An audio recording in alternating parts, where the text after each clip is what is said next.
Hello everyone! Kumusta na kayo dito guys sa ating YT? Talagang hindi na tayo nakakapag-upload. Siyempre kasi minsan sobrang busy na tayo sa trabaho, tas pag-aaral, lalo sa mga nag-aaral.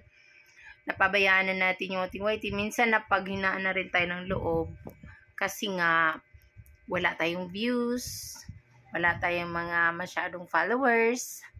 Pero sayang naman din kasi, nung na-check ko yung aking account guys is 6 days na akong hindi nakapag-upload. Tapos yung recent upload ko is nasa 30 views lang. Pero okay lang din. Sabi ko, kailangan ko pa rin ipagpatuloy kasi sayang din naman yung mga sinta-sintabos na pumapasok kahit papano, 'di ba?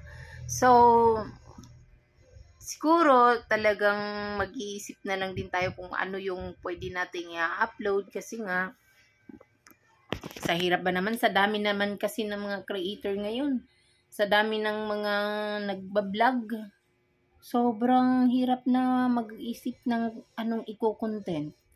Tapos yung mga iba pa, bukod dun sa kunti lang yung ating views, yung nanonood, ini-skip din yung mga ads, 'di ba? So napakahirap talaga, lalo na kapag hindi pa tayo kilala dito sa mundo ng pagiging vlogger or content creator. Yung mga iba naman kasi, marami silang views, pero magastos naman kasi yung kanilang content. Yung mga iba talagang gumagawa ng mga challenge, na gumagastos talaga sila para dun. Tapos yung mga iba naman gumagawa ng mga products na, o hindi bagay na gagastos talaga, tulad nila Bitmaster, diba?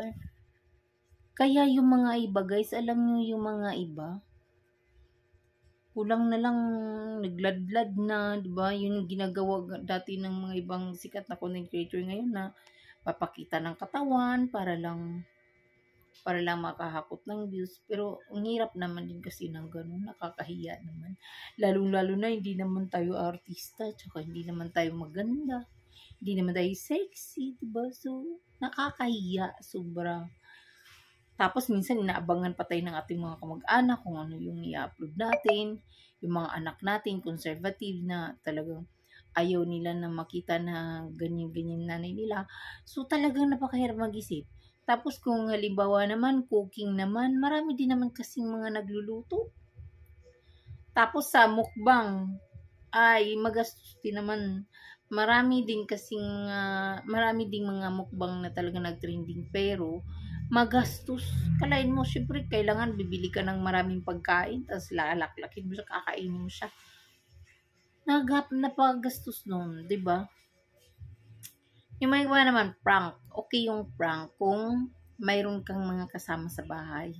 Itulad ko, ako lang at saka yung anak ko. Tapos yung anak ko, ayaw humarap sa camera. Naiinis kapag binibidyohan. Kaya ako lang talaga guys. Sabi ko, paano ba to eh? Kasi mahirap pag content creator ka na wala kang kasama sa bahay. Kaya nga kailangan mag-isip kung ano yung pwede nating i-upload eh, no? Ayan, so pero alam nyo guys, huwag tayong tumigil kasi sayang yung pinaghirapan natin eh. Dati puyatan, talagang ay naku. Tapos kailang cellphone na gumigive up para lang sa panunood ng mga videos ng ating mga kasama.